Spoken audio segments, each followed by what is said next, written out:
Hello, what is going on, everybody? My name is Max, and this is my videos describing each part of a PC. Um, let's get straight into it to the motherboard. Now, the motherboard itself is a printed circuit board that allows all computer hardware components to communicate with each other, allowing them to work together, and be able to complete functions. So the basic components that hold is RAM, which will be located right here. The CPU, which will be located right here.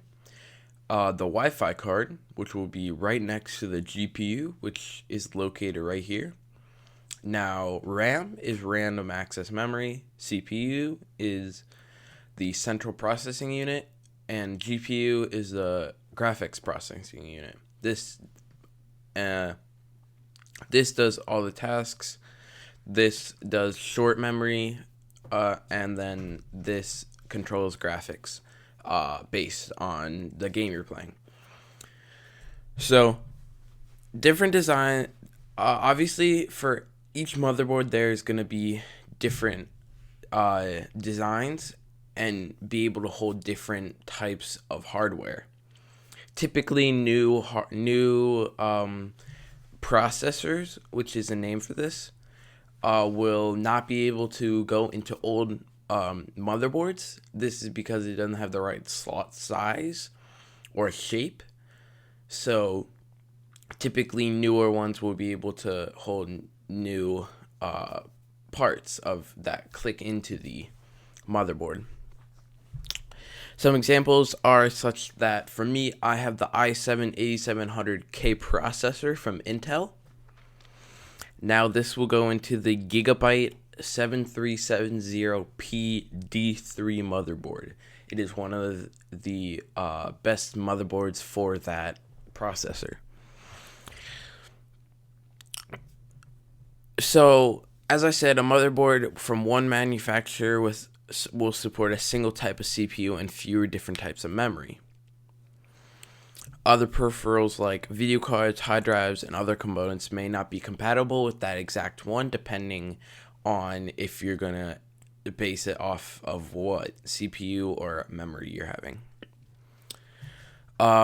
Basically, what I mean by this is that the choice of your motherboard can regulate your options when selecting your graphics cards and your memory, only RAM memory, and your processor, so that they all can fit onto one motherboard.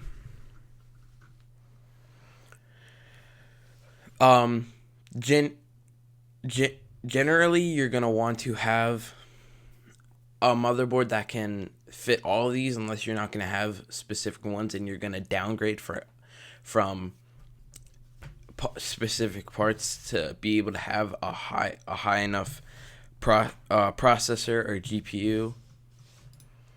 So typically you want to have a rough idea about each parts and which motherboard can work with the parts that you have. And then here's a picture of everything that's going to go onto the motherboard. We have let's just go over the large ones. We have the memory here, which will hold the RAM. Processor slot, which will hold the processor, of course. And then the PCI and the AGP will hold the